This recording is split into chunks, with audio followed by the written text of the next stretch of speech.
everybody, on this Tuesday night before Thanksgiving. Sure, we all have a lot to be thankful for. So with that, Madam Clerk, if you'll call the roll. Commissioner Abraham? Present. Commissioner Galt? Present. Commissioner Kaler? Present. Commissioner Watkins? Present. Mayor Paxton? Present. I'd like to ask Commissioner Watkins to do the invocation and Commissioner Kaler to do the Pledge of Allegiance.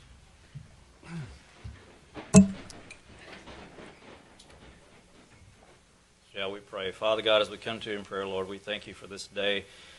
Thank you for life. Thank you for eternal life through your Son. Thank you for this time of year with Thanksgiving holidays coming on. Help us to remember what we're giving thanks for. And the original colonists were giving thanks for bountiful harvest and living through the winter and the establishment of what would be this new nation that truly is a shining city on a hill. And it's shining because your light shines out to the rest of the world. Help us to keep that in mind as we live our lives and in this community, in this country. And we just give you thanks for all your many blessings. We know all good things come from above, and we just thank you for that. Thank you for our freedom.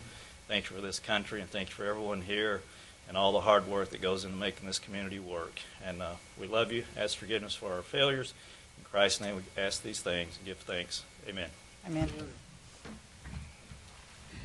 I pledge allegiance To the flag of the United States of America and to its republic for which it stands, one nation, under God, indivisible, with liberty and justice for all. Okay, Mr. City Manager, any additions or deletions? None as far as I know, Mr. Mayor.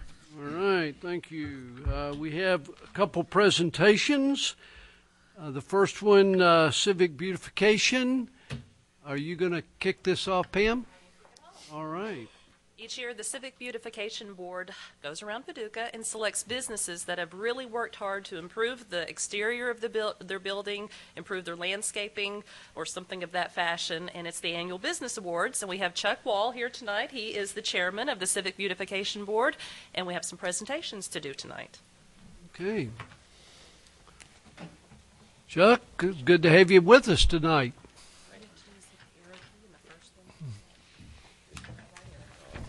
Why don't you, you might be going to do this anyway, but why don't you introduce the members that are here from the Civic Beautification Board? Oh, put me on the spot right off the bat.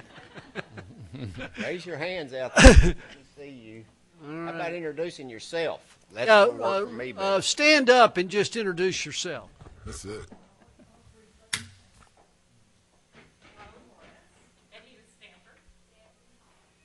Okay, great. Anybody else? Okay, good. All right, Chuck.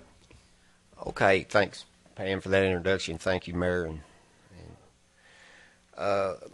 Like Pam said, this is our annual business awards for our local businesses for civic beautification, and I'd just like to take this time to thank the businesses and the community for letting the board serve the community and to give these awards out. I'm going to go right on into the awards, and the first one we have here is for Allen Music. I understand it's a 3-generation business.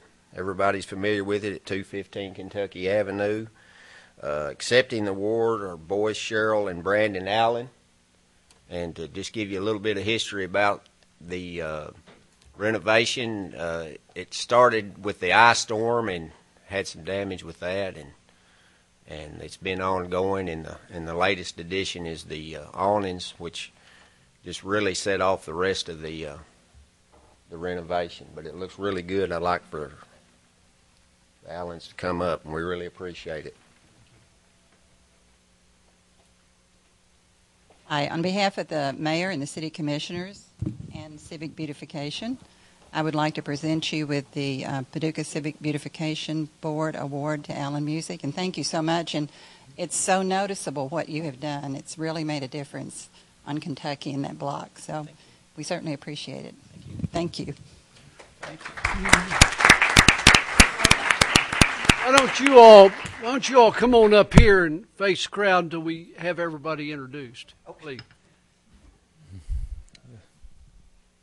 I'm Boris Allen. I'm second generation.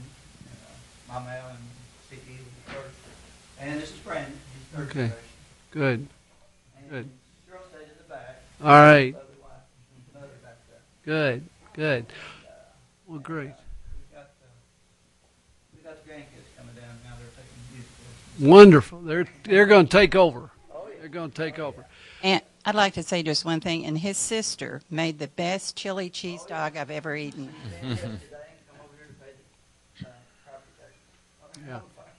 Yeah. Yeah, we just want you to stand up here until everybody is introduced, and then so people we want. There's cameras all over the place. You're being watched by millions of people. I know that. Thanks.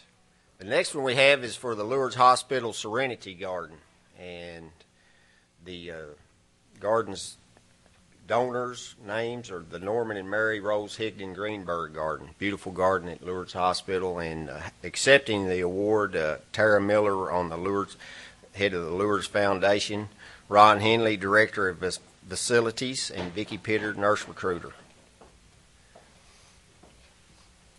And Thank you so much for Lourdes Hospital's Serenity Garden. And when we were in South Korea last week, one of the things we talked a lot about at the conference is sustainability.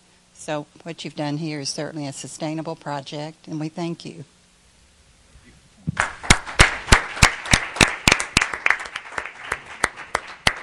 You all have got to come up to the front. everybody's got to be put on the spot. That's right. All right.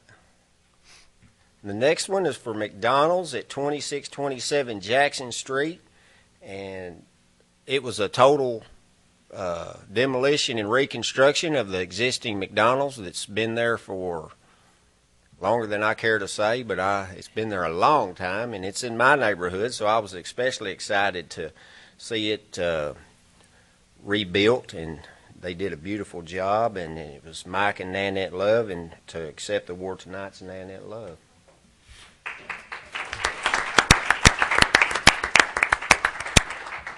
Nanette, thank you so much for the wonderful work you've done at McDonald's, and I'll have to say that I'm up close and personal with your landscaping because I come through there all the time, and it is beautiful. It's a beautiful addition. Thank you so much. Thank you. We appreciate being recognized.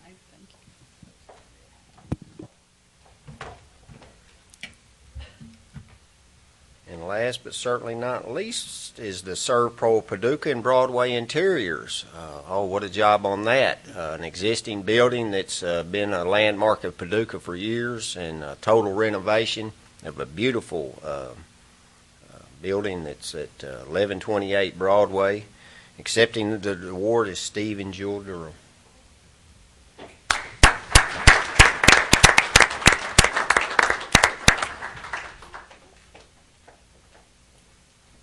Steve and Jill, thank you so much for the work you've done on Broadway to improve the building where ServPro and the interior, Broadway interiors. And I'll have to tell you that I'm a big window shopper. So when I drive by, I always look at your displays inside, and you've done a beautiful job. Thank you.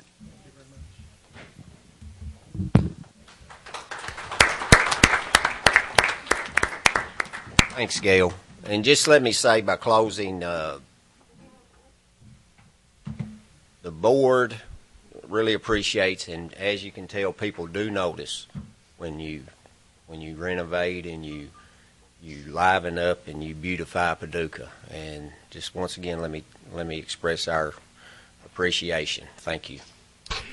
And I just want to say also that this commission thanks you all for what you've done, whether it be a completely rebuild like McDonald's or a renovation like ServPro or the Garden or Allen Music.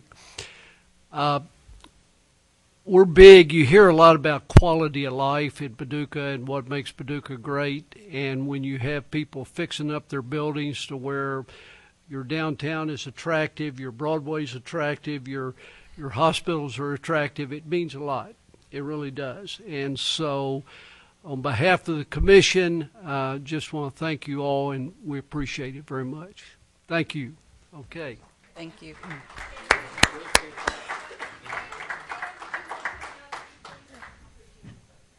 You gonna break the camera, Chuck?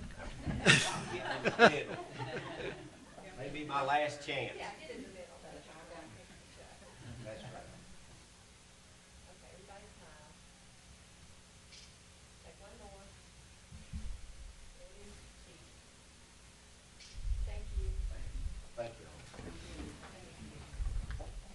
Thank you. I also want to thank the Civic Beautification, Chuck. Appreciate your leadership. The entire board, you've shown a lot of what it takes to give these awards out, and we appreciate the leadership very much. Thank everybody. Okay, yes, please. Please. Okay, well, let's after this, yeah.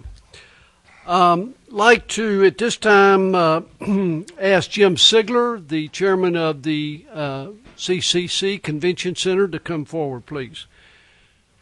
Jim, it's good to have you here. Thank you, Mayor. Happy Thanksgiving to you and the commissioners.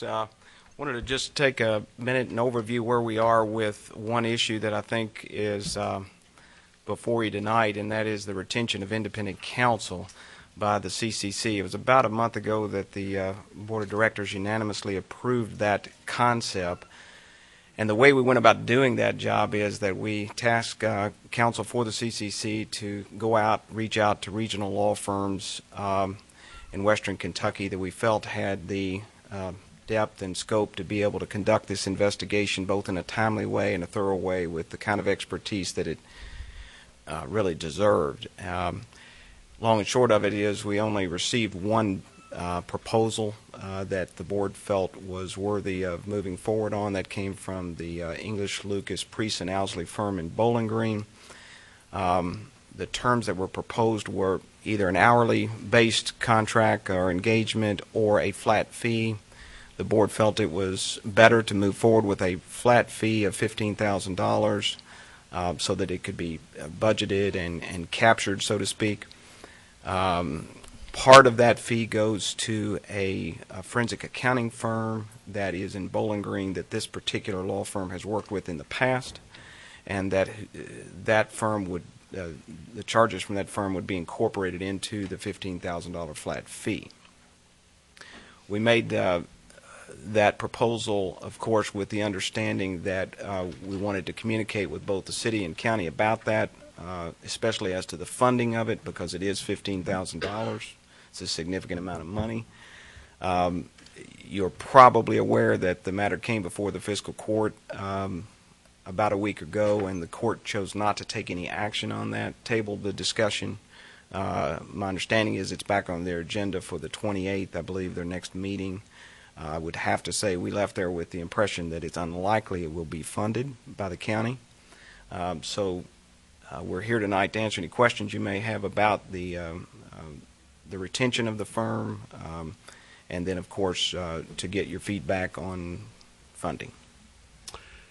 And before I throw it open for questions, tonight we're looking to fund just half of that $15,000. And that will be the motion that will be made tonight. If someone else does not step up to make the other half of the funding, then we might take other actions. But right now, we're going to agree to fund the $7,500 with the hope that the additional $7,500 will be funded. So, Jeff, do you have anything to add on that before I open it up? Well, other than my total support for this engagement, it's all about recovery and using the resources of the combined investigator and forensic accounting through the CPA firm. So I think you're getting the benefit of the full effort there in terms of the expertise that's needed. the board pretty quickly in the aftermath determined that this is the right thing to do, and probably would have commissioned it on their own and had this underway some time ago had it not been for resource limitations. So it remains the right thing to do, and you're being asked tonight to help provide some of the resources. As the mayor said, this is a $15,000 engagement. The motion that you will have technically engages the company because with the funding and with the separation that optimizes this engagement, the city could and would serve as the client. However, the total engagement and signing of a contract for that is dependent upon the other half of the cost being borne by an outside party or parties. So your commitment, as the mayor said, is half of this cost. Mayor, Mr. Abraham, any comments? Mayor, I may. Oh, I'm sorry. Let me clarify just a couple of things too. The initial proposal from the CCC contemplated that the CCC would be the client; it would be the engaging client of the firm. There's no reason why the city or even multiple parties couldn't be the engaging entity to do that, and we're certainly on board. Now, this matter would have to be revisited by the full board at our next meeting on December the 1st. And obviously the decision you make tonight will impact where the CCC goes with that, but I'm fairly confident that the full board would be supportive of either the city or multiple entities being the engaging party if that's your pleasure. And I'll be happy to try to talk about the details of what we contemplate this group doing if that's helpful to you. Well, let's go ahead and open it up for questions. Commissioner Abraham? Does the CCC have any idea the second half of this installment, $7,500 is what you're asking this board? Do you have any idea where the balance of that will come from? Well, the request has been made to the county, so that is pending.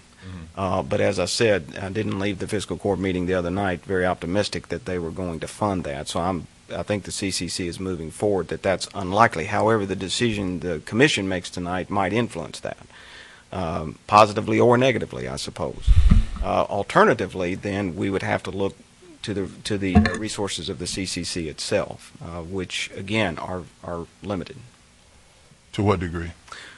Well, we simply have more bills than we have resources to pay at the moment. Now, we've got a steady flow of operational income that comes in. And I should point out again, every chance we get to preach this positive message is we're very busy at the convention center right now. It's booked nearly nonstop. I think in October, I believe Steve indicated that we did about $90,000 worth of revenue generated. That's maybe the biggest month that we've ever had, at least since we've been tracking the dollars independent of the executive end. So those operational dollars are flowing, but again, the costs are so significant to run the CCC that we're running in a deficit. And so we're having to prioritize where those dollars go, and I guess we can have a discussion at the board level about whether we prioritize this initiative high enough to go ahead and meet the other half of the funding should the commission only fund half of it and the county elect not to. There may be some other sources of money available, but we certainly don't have any ability to pinpoint those tonight. Yeah, given the scope of this situation, I would think that would be pretty high on the priority list. And just to back up the statement I made earlier, when this whole thing happened, I said that one of the things that we wanted to do was when a person has been robbed is the person that did the robbing is held accountable, and we try to get you want your stuff back, and this would be part of that process of getting the taxpayers' money back as much as we can. So I support that as a step in that direction. Thank you, Commissioner Galt. I do think an independent investigation is needed, and I appreciate that the scope of services would include a forensic accounting firm. But I also think that if the taxpayers are going to pay for that, that the taxpayer should be the client. So I think that the engagement letter should be with the city. City or the county, I guess. Correct. And, Yeah. in an effort of full disclosure, I We really agree. feel that that's the way that it should be, and the engagement letter should be with the city and the county if the county chooses to pay. We agree with that. We're all in Yeah, agreement. we're good with that. Commissioner Kaler? What time period are we talking about to come up with the rest of the money? Before, now, you're talking about engaging them before you have the rest of the money? Or when you Well, get the rest of the money? I think the terms of the engagement are settled. That there's no further negotiation needed on what they would do and the time frame of doing it. It's a 30-day turnaround at most. We initially talked to them about getting something even faster than that, and they said possibly. But now that we're getting into the holidays, that may be tougher for them to meet that less than 30 days. So we're No, I'm sorry. I probably didn't make my question clear enough. If we fund the $7,500, you still need $7,500 for them to complete this project. we do, and it's due. Will they start on it, or do they want to wait until we have the rest of the money? No, they'll start. The terms of the engagement letter is that the $15,000 is payable 30 days after they produce their report. Okay. So we're not anywhere near having to have a check. Okay. And I'm sure they'll take a lot of confidence if the commission elects to become the client, the engaging party. They'll have a lot of confidence that bill will be paid. So the worst case scenario is we have to pay it all. Right. Right. I Commissioner? mean, really, Yeah. Worst case scenario. Yes. we'll have to pay it I all. think that's a question before you tonight, and I really hadn't anticipated necessarily, but I think that the fiscal court meets a week from last night or tonight. You all meet a week from Thursday, and we'll probably have a pretty clear picture then about the willingness or ability of one or both of the other parties to participate. So I guess it comes down to a question: do we want to go ahead and engage now or wait until after those 2 dates to see what's produced? And Jim, and just so we all understand what we might expect to see in a typical engagement letter, it will provide the scope of services, what we could maybe see to where someone's eligible to recoup dollars. Yeah, the ultimate. Some liability might lie. Yeah. Of course, there'll be an engagement letter that would define the Aye. scope of work, and then there will be an independent counsel report that would lay out the rest of what their findings are. Yeah. And then certainly that will be an open record available to the commission, and anybody wants to read it. And the CCC always contemplated that too, that would be something made available to the public. Commissioner Watkins? The CCC board apparently realizes a lot of the mistakes that were made by different parties in their due diligence, and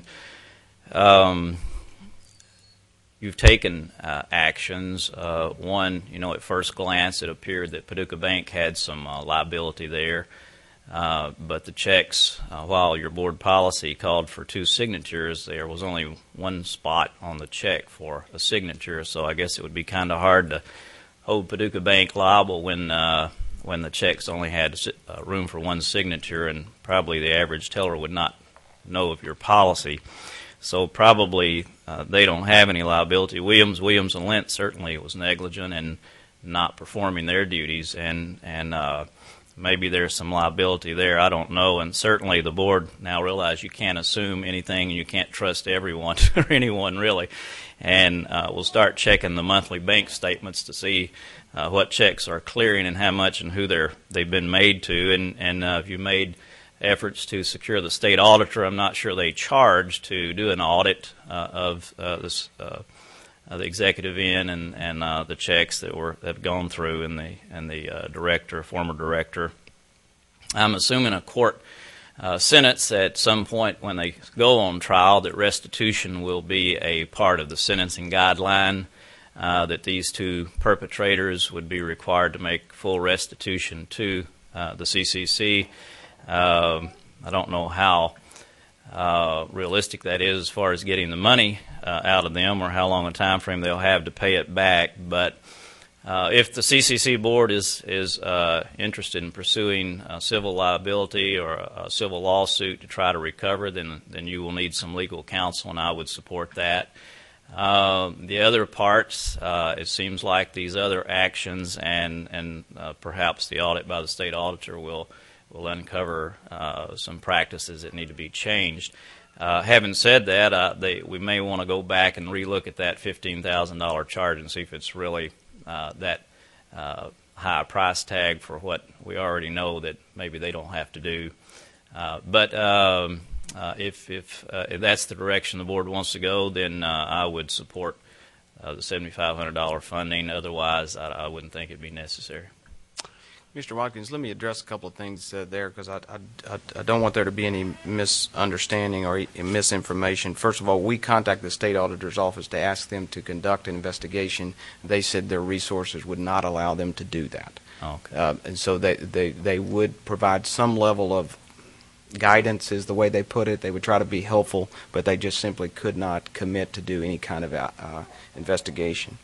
The second thing we want to emphasize is that in no manner, shape, or form would this exercise by the independent counsel have anything to do with the criminal prosecution. Obviously, that is on a completely separate track being managed by the Commonwealth Attorney's Office, and we firmly believe that restitution will be part of that discussion. The problem with that is we don't know when and we don't know if, and so that's one of those things that you hope for. It is certainly the primary place one would look to be made whole from those who have been criminally responsible, but at the end of the day, as you said, that may not be where the community can be made whole, and we may have to look elsewhere. The third thing I want to emphasize is the CCC has taken a very firm position that it is not blaming any entity, the bank, the accounting firm, or anybody else. I wasn't speaking for y'all. Right. And everybody at this point, I think, would have to admit that it's difficult to even put your arms around the details of what happened, because the police investigation is the primary custodian of all the evidence. We've tried to stay out of their way. Independent counsel will have to work around them too, but our position on the CCC is that at this point we have no basis to point fingers, but we need to thoroughly investigate this as a matter of accountability. Yeah. I agree. Okay. I have the motion. Yeah, why don't you go ahead and read the motion? I move that the Board of Commissioners support the recommendation of the City Manager to engage the outside counsel of English, Lucas, Priest, and Owsley LLP, which will partner with Carr, Riggs, and Ingram to examine operations of the Paducah McCracken County Convention Center Corporation and assist in recovery of embezzled funds in the amount not to exceed $15,000, with the understanding that one half of the funding will come from other sources. Funding will be from the Administrative Contingency Fund and be placed into appropriate accounts. Second. Any comments? Madam Clerk? Commissioner Abraham? Aye. Commissioner Galt? Aye. Commissioner Kaler? Aye. Commissioner Watkins? Aye. Mayor Paxton? Aye. Okay, Jim, thank you very much. I would assume, though, at this late stage with tomorrow being the day before Thanksgiving and a long weekend, and then Monday, the fiscal court meeting. We're looking next week. You're looking at next week We before are. you. Yeah. We'll have to ask ELPO to submit a new engagement letter that'll be addressed to the city, or if the county wants to be a part of that, we'll have to amend it accordingly, and then ultimately you all have to take a look at that and sign it and go from there. Good. Thank you very much. Appreciate it. Thanksgiving. You too. Okay, Commissioner Kaler, you want to make your remarks? I just wanted to just briefly talk about our trip to South Korea last week. Rosemary Steele and Mary Hammonds with the CVB went along with me, and I went as the mayor's designee. He was the one invited and could not attend. So I was considered the head of the delegation. And the thing about the Creative Cities designation is that creative industries are gaining momentum in the global economy, and the designation will benefit Paducah in many levels, and its impact on economic development is certainly one of them. So it was good to be there and to see Paducah achieve that international recognition, and to hear from other cities much larger than us that we're doing a good job. As a matter of fact, I told Rosemarie and Mary we're on top of the game, and we were the smallest city represented in Korea. The mayor of Montreal was one of the keynote speakers. He does some things in his city that I've talked to the mayor and the city manager about that I think we could institute in our small city on a smaller scale. So it's that exchange of ideas that's so good in our meeting there. Mary did a great job with her presentation. She was one of 3 women at her session. There were several mayors that made the presentation. A mayor from Jaipur, India, that made a presentation along with Mary. So I got to meet lots of delegates and mayors from around the world, and we got to talk about our small community, and they were very impressed with Mary's presentation and what we have here in the craft and folk art. So they will be coming in a couple of meetings and do a presentation on that. Great. Thank you. It was a hard trip, and appreciate you making the effort to do that. Okay, we'll move on into the meeting. Commissioner Abraham, minutes. I move that the reading of the minutes for November 8th and November 15th, 2011 meeting be waived, and that the minutes of said meetings prepared by the city clerk be approved as written. Second. Questions? Madam Clerk? Commissioner Abraham? Aye. Commissioner Galt? Aye. Commissioner Kaler? Aye. Commissioner Watkins? Aye. Mayor Paxton? Aye. Motions, Commissioner Galt? I move that the following documents be received and filed. Documents, certificates of insurance, contracts and agreements, Peel and Holland Consulting Contract for administration of the city's health insurance, Western Kentucky Senior Citizens Union Labor Housing Corporation for the elevator project at Jackson House, America's Promise Alliance is recipient of the 2011 100 Best Communities for Young People Award, Hendron Water District for perpetual water line easements and a temporary construction easement located along the south side of Elmdale Road at the intersection of Farwood Drive and Forest Hills, Kentucky Transportation Cabinet, Kentucky Office of Highway Safety for a 2012 Kentucky Governor's Highway Safety Program Reimbursement Grant Award for the Paducah Police Department. Second. Questions? I know, Steve, that they built that Jackson House in a shorter period of time than it's taken us to get this elevator to go in it. So, anyway. Madam Clerk? Commissioner Abraham? Aye. Commissioner Galt? Aye. Commissioner Kaler? Aye. Commissioner Watkins? Aye. Mayor Paxton? Aye. Municipal orders, Commissioner Kaler. Upon the recommendation of the city manager, the Board of Commissioners of the City of Paducah order that the personnel changes on the attached list be approved. Second. Okay, Mr. City Manager or Cindy, not much here, is there? Just a part-time. That's all we Part-time. have. Okay. Any questions? Madam Clerk? Commissioner Abraham? Aye. Commissioner Galt? Aye. Commissioner Kaler? Aye. Commissioner Watkins? Aye. Mayor Paxton? Aye. Ordinances and adoptions, we have spent time talking about these for several weeks. So once we adopt them, I go through this quickly. So with that, Commissioner Watkins. I move that the Board of Commissioners adopt an ordinance entitled an ordinance extending the boundary of the city of Paducah, Kentucky by finalizing the reannexation of certain property line adjacent to the corporate limits of the city of Paducah and defining accurately the boundary of said property be included within the said corporate limits.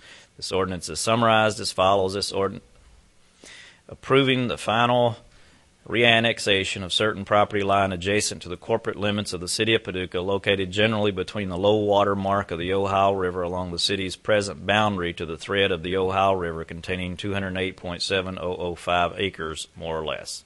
Second. Questions? Madam Clerk? Commissioner Abraham? Aye. Commissioner Galt? Aye. Commissioner Kaler? Aye. Commissioner Watkins? Aye. Mayor Paxton? Aye. Good job, Steve.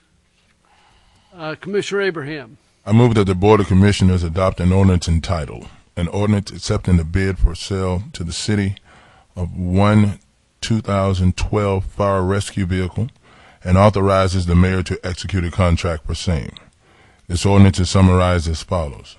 That the city of Paducah accepts the bid of Kovach Mobile Equipment Corporation in the amount of $149,460 for sale to the city of one 2012 fire rescue vehicle for use by the Paducah Fire Department, and hereby authorizes the mayor to execute a contract for same. Second. Questions? Madam Clerk? Commissioner Abraham? Aye. Commissioner Galt? Aye. Commissioner Kaler? Aye. Commissioner Watkins? Aye. Mayor Paxton? Aye. Commissioner Galt?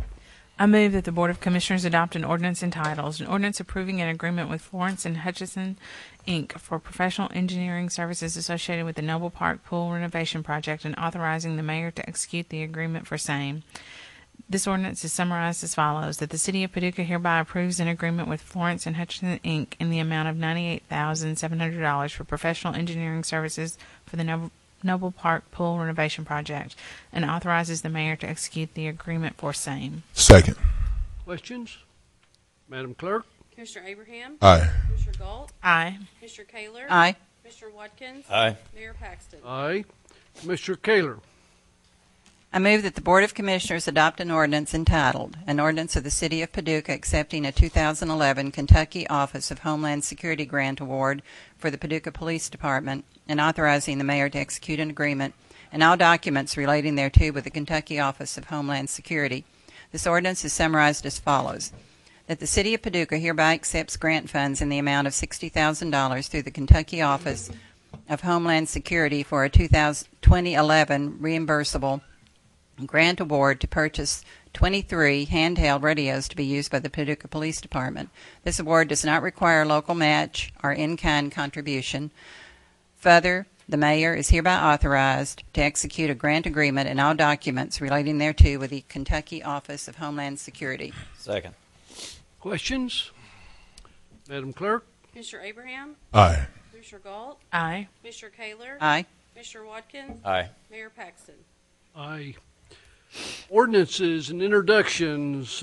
Commissioner Watkins? I move that the Board of Commissioners introduce an ordinance entitled, an ordinance authorizing the Finance Director to pay for the sole source purchase of decorative street lights for installation along Marine Way, Adams Street, and within the new Marine Way, Adams Street public parking lot, and authorizing the transfer of funds for said purchase. This ordinance is summarized as follows. The City of Paducah hereby authorizes the Finance Director to make payment to Hannon Supply in the amount of $43,788.20 for purchase of 11 solitaire decorative street light fixtures to be installed along Marine Way, Adams Street, and within the Marine Way, Adams Street public parking lot, and authorizes the Finance Director to transfer $63,000 from the Investment Fund Economic Development Reserve for the purchase of the decorative street lights. Second. All right, Rick. Mayor Commission, this is in collaboration with your economic development project with the P&L railway project on, Marine Way and Clark.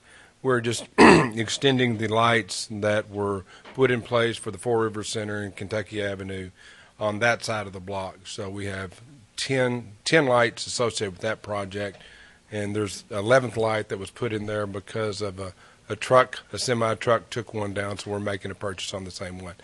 The actual purchase of the lights are $43,000. The balance of that money is for the installation of the anchors and the electrical components that make the lights work.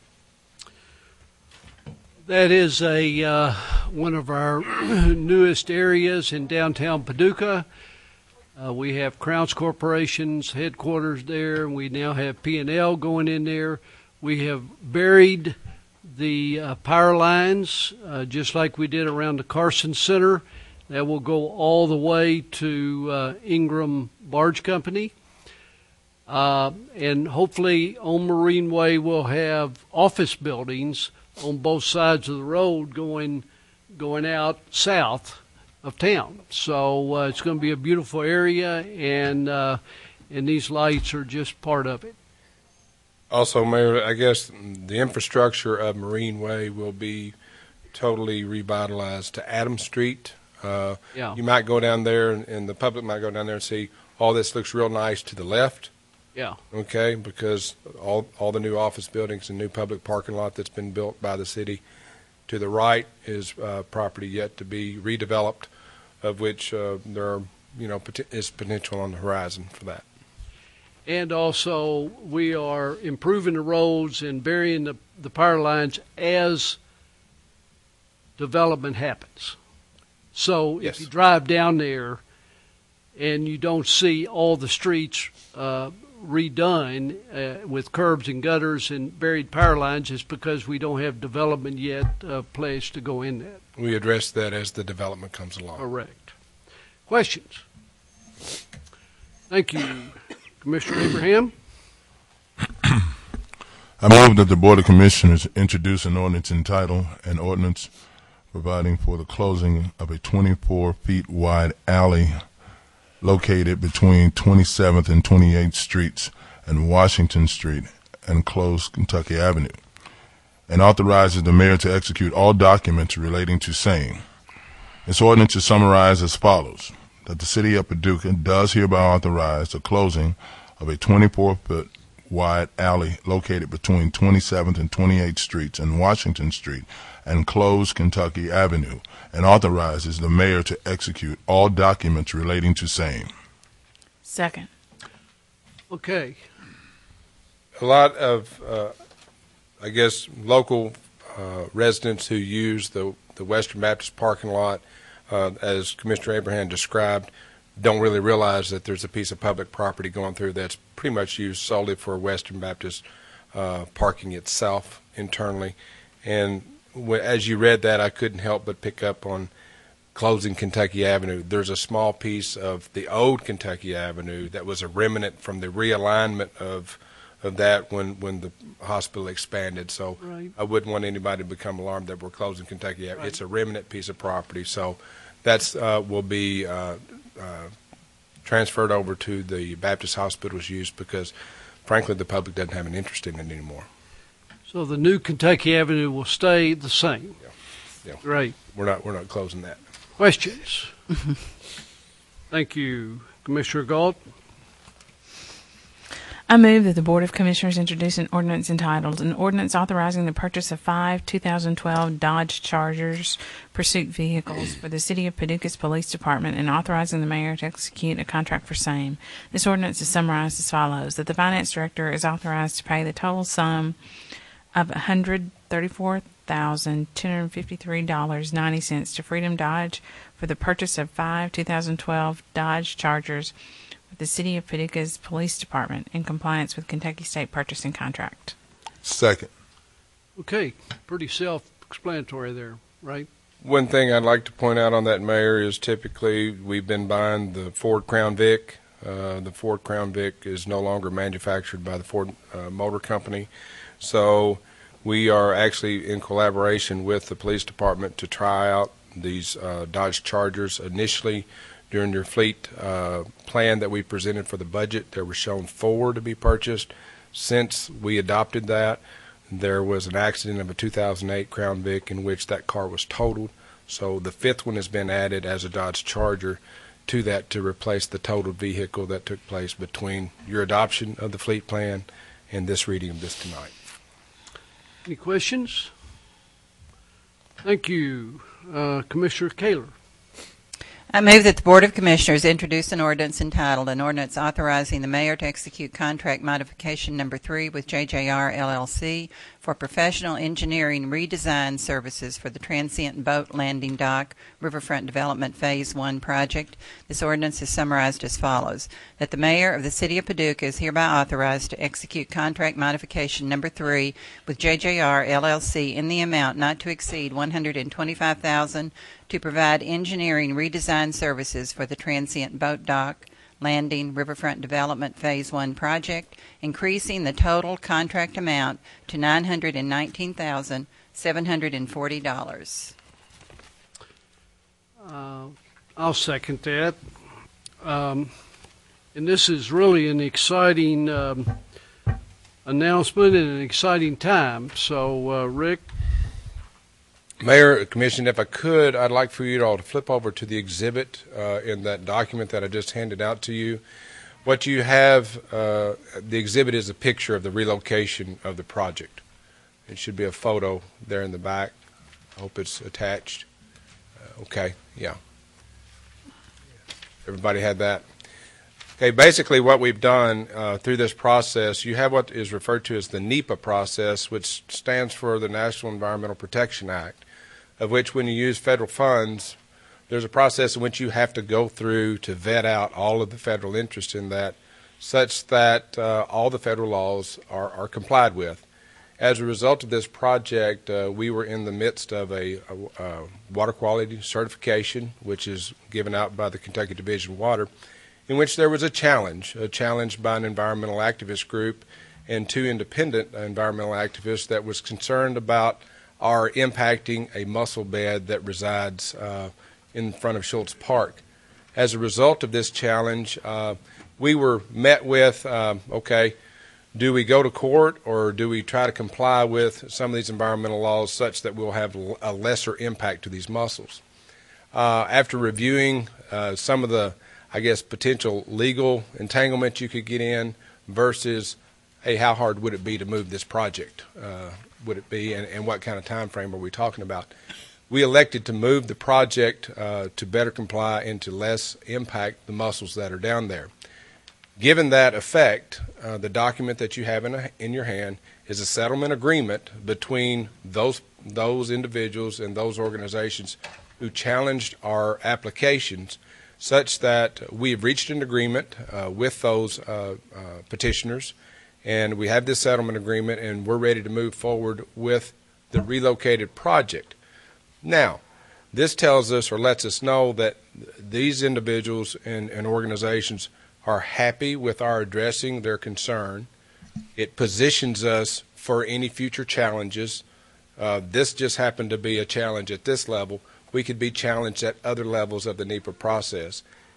In that event that occurs, we are in a much better position to defend the location of the project in lieu of, so to speak, digging our heels in with our old location, of which put us in a lesser position. So now we have something that we can better defend come any future challengers on this project, and we've established a critical path timeline for getting to actual construction, of which we, as I guess your professional staff, your professional engineering, your environmental consultants, we feel a much better position that we will be able to reach that milestone or reach that groundbreaking successfully in lieu of the position that we were previously in. There has been much contention, a lot of discussion going on with that, but again, with where we are today, I feel much more confident that we'll be groundbreaking with this chart. Now, before we get into that, I wanted to introduce to you all, you all know Jason Peterson. He is with Florence and Hutchinson. You've seen him in front of you before on other issues. Jason, with the firm, has been working hand in glove with the City of Paducah and our environmental consultants and somewhat our legal team in helping us get there. What I've got shown up here on the board for you are the different steps that we're still yet to break. But if I could, I wanted to. There's it.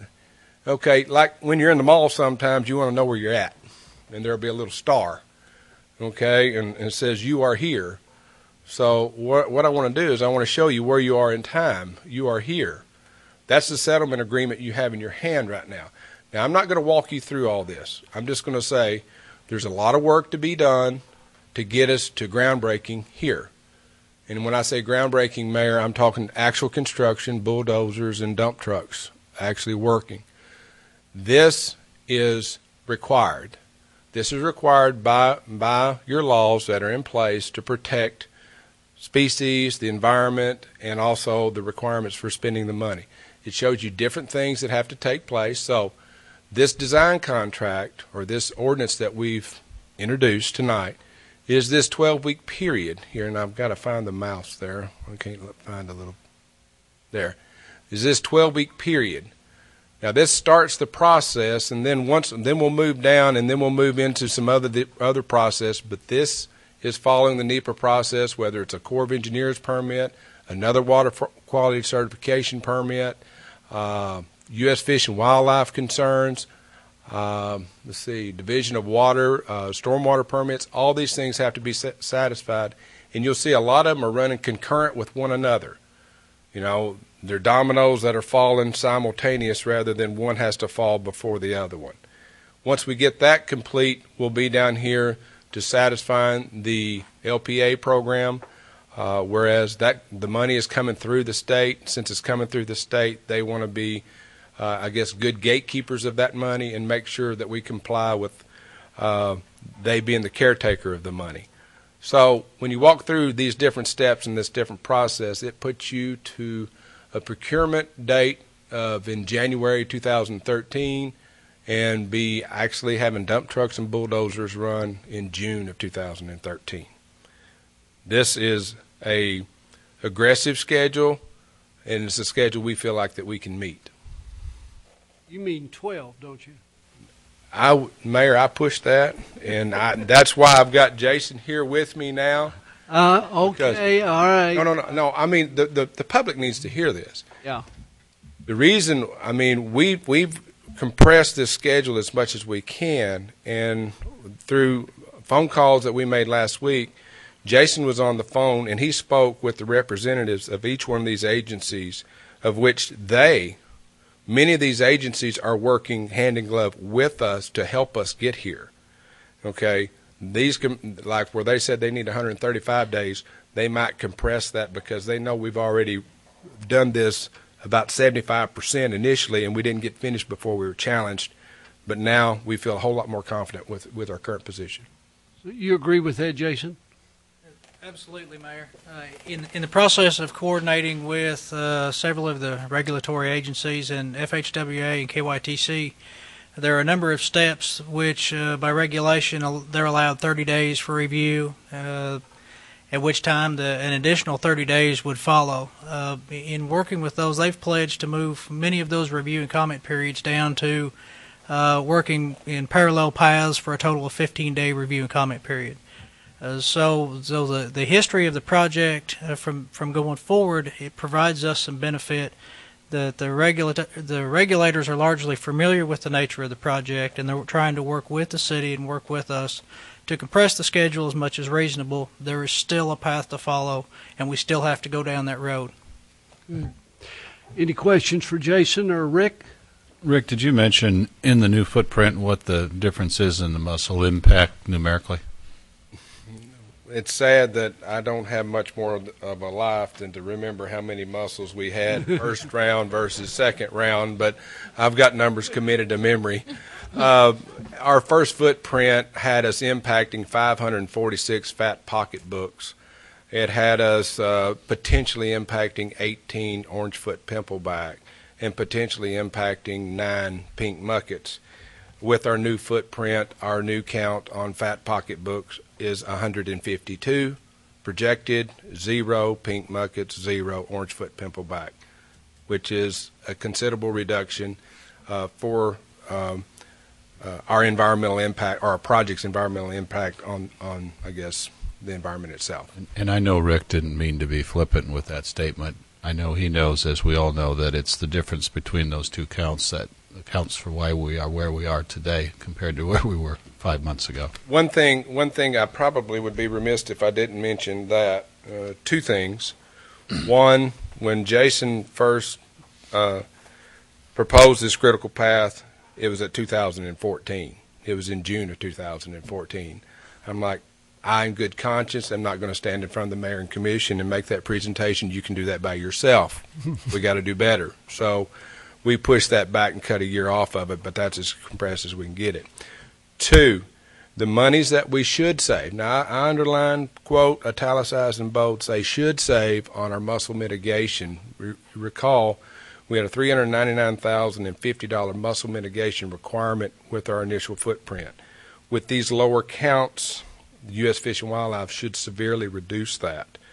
We're talking $250 times 100 and times 250 and 1.5 times 2. We should be less than 200,000. That being the case, those offset means we can put more bricks and mortar in the end project rather than taking money off the top to pay for federal mitigation of endangered species. So it's not a direct exchange, but it's saving. Monies we'll spend today will be monies that we can apply to bricks and mortar on the project in the future. I just want to say to the commission, and I know you've heard me say this before, but without Jeff and Rick, this project was dead in the water. And That's where yeah, it'd be a good place for it. Jeff brought some fresh eyes to the project. He and Rick brainstormed, and we got this thing back on track. So I just want to thank the two of them, and hopefully we can stick to the schedule and get this thing built. So congratulations. And with that, any questions from the commission? It's exciting. Good job.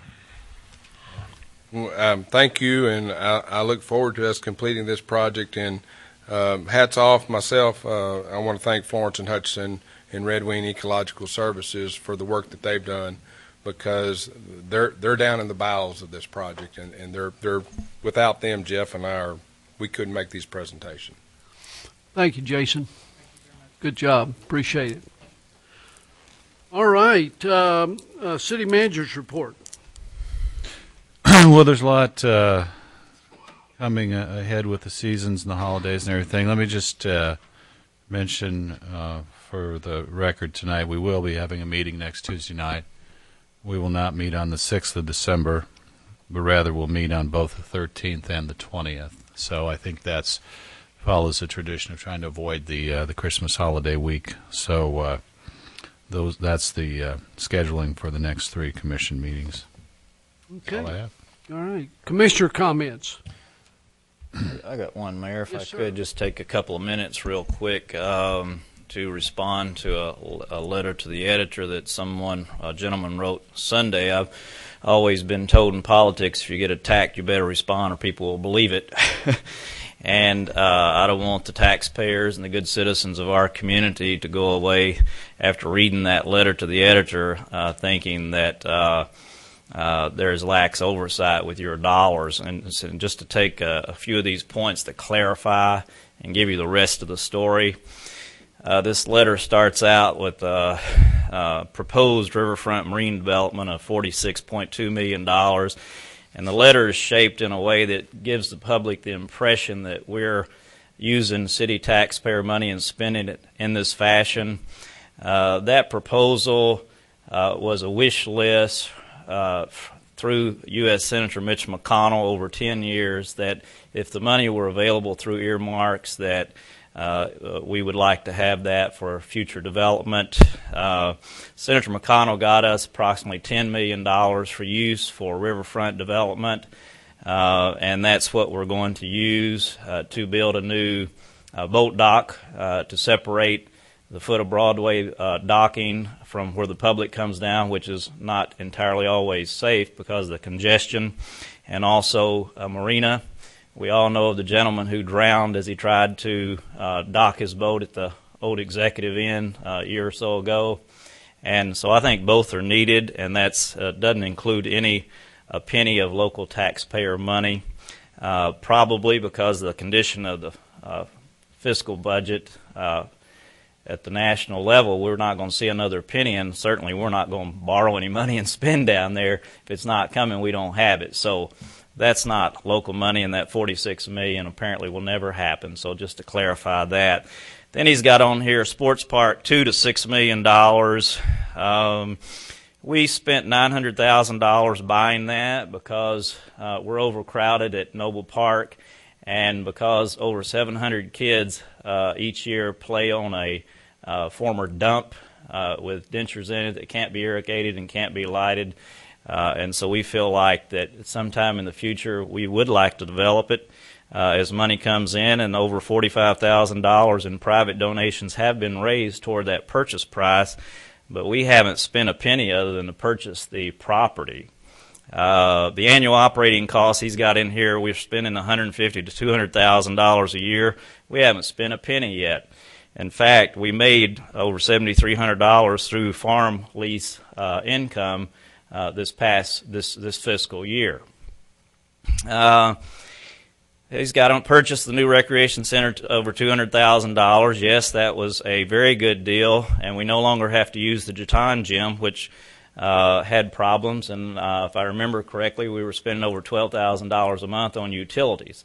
So in the long run, we're going to save a lot of money and provide a lot of recreational opportunities for a whole lot of people in the Paducah-McCracken County area.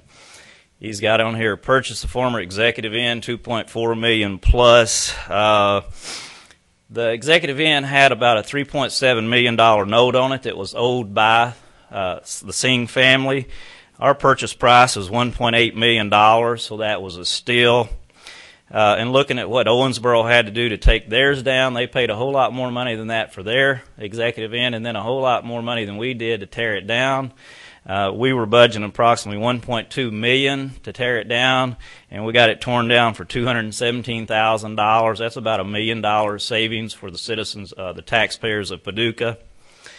He's got on here Quilter's tent, $1 million plus. Yes, we paid $808,000 to purchase it, but we had to have convention floor space to keep the Quilter's convention here, which brings in, the state estimates, over $21 million a year to the economy of Paducah and McCracken County and Western Kentucky.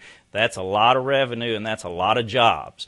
And we can't afford to lose that. There are an awful lot of communities out there that would love to have that convention in their communities. And we remember, or he didn't remember, but the seller of the pavilion to us agreed in the contract that after 2 years they would buy it back from us at 80% of its value. So that's not a loss expenditure. He's got in here to put up and take down the Quilter's, he called it a tent, $20,000 plus. We pay $13,000 a year to do that, and we use some city labor. So anyway, just wanted to, and he's got $13.8 million investment in the CCC and Expo Center since 2001. That's about $25 million worth of property down there that we have to have a hotel and to bring conventions into the city, which bring in an awful lot of money, an awful lot of visitors, and create and sustain an awful lot of jobs. So I think this city has been very responsible with its budget. We've cut over 15 years prior to my serving on here, or any of us, but we've done it also. We've cut the property taxes by 50% approximately over the last several years. We're very frugal with the taxpayers' money, and our finance department has won national awards for 20 years running for transparency, accuracy, and so I think we're doing a darn good job. And when people write letters to the editor, they need to check their facts. Well, but also that's why that's called an opinion page. Well, I didn't want people believing it. Well, I think that was well said, Commissioner Watkins. Some people don't want to be confused with, by the facts. They just want to make up their own ideas in their own comments. So, it's funny, the people that criticize the most, they're not involved in contributing anything to the community. I don't ever see them serving on any boards or doing anything positive. They don't want to do anything positive. So, any other comments? Public comments? Okay, no executive session. And so I would like to wish everybody a very happy Thanksgiving, and we will see you all back here next Tuesday night. Thank you. Meeting is adjourned.